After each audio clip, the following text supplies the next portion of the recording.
This process releases heat, which warms the air around it, pushing the clouds even higher. Now the storm towers 10 miles high. The air within is no longer warmer than the surrounding atmosphere, so it stops rising. The system flattens out to form an anvil cloud. There's still one thing that could stop the storm from becoming a hurricane.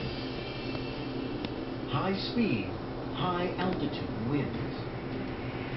These can shear off the top of the storm, destroying its structure and the flow of energy within it. You need what's called a minimum of wind shear. And wind shear is just the changing winds with height. The difference between just above the ocean and about 8 miles up. If that wind difference is about 20 miles per hour or greater, hurricanes don't form. In the growing tropical storm, the wind shear is low and it continues to gain strength. As the winds hit 74 miles per hour, it gets a new name. This is now a hurricane.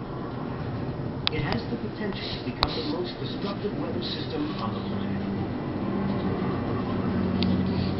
A hurricane is 200 miles across and heading straight for land.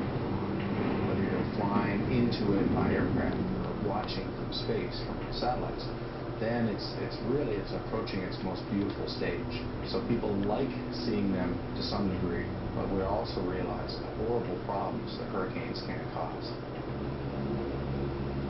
McFadden's hurricane hunter team have to fly into these killer storms. With data from the eye of a hurricane, scientists can estimate how powerful the storm might become. The center of the storm is still hundreds of miles away when the hurricane hunters hit the first rain bands. These are fierce clusters of thunderstorms that spiral out from the center. They form as water vapor evaporating from the ocean rises into rain-bearing clouds.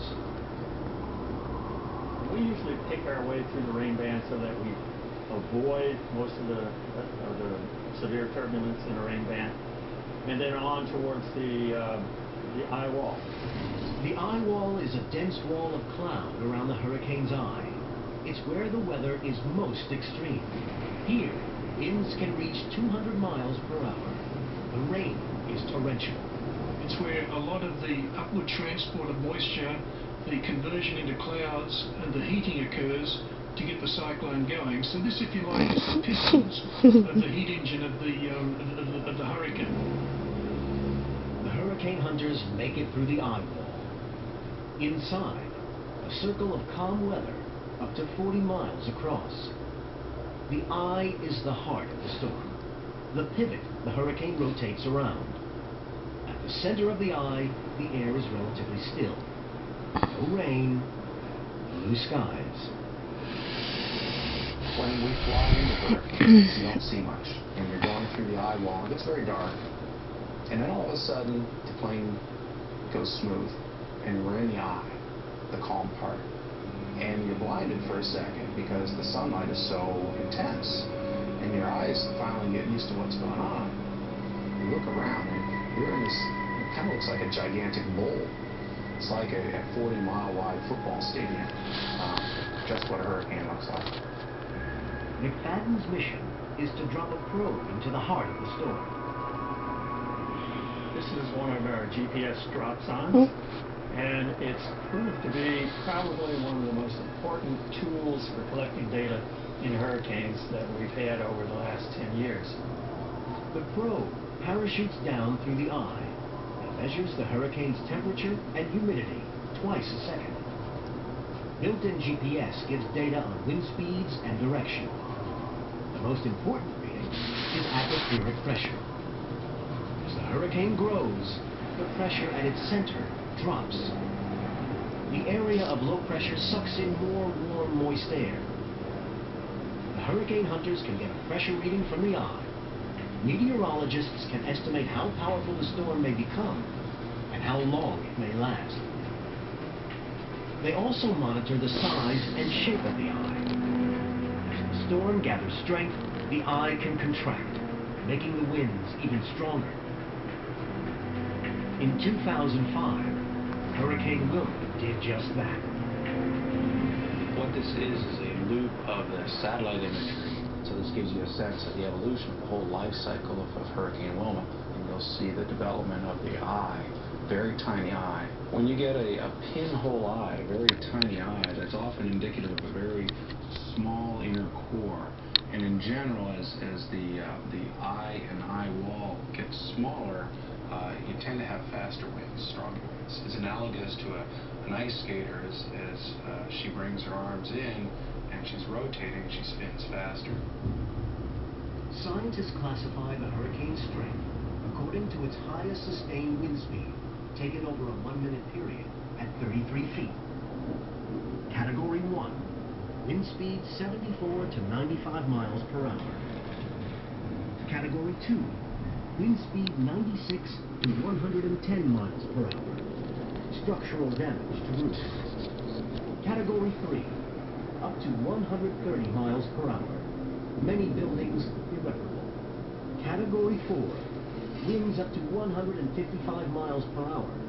It smashes solid walls. Category 5, the deadliest. Large-scale destruction and widespread flooding. Little can survive a Category 5 hurricane.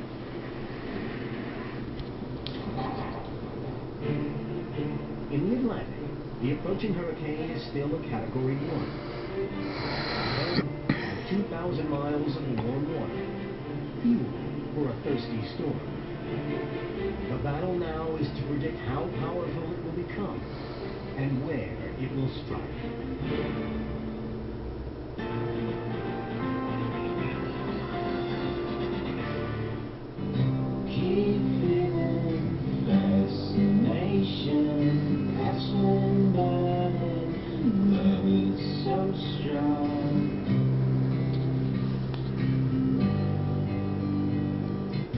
What is iPad?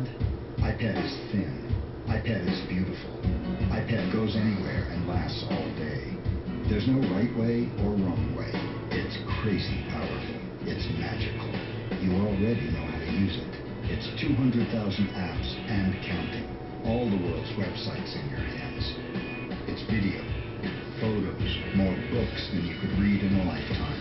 It's already a revolution, and it's only just begun. Frankly, the idea of owning a minivan used to make me cry myself to sleep at night. But I gotta say, my Sienna is great. It's super stylish. Oh, and the available dual-view entertainment center? Awesome. Hold on, I just finished episode 8. Oh boy, if I was a mayor,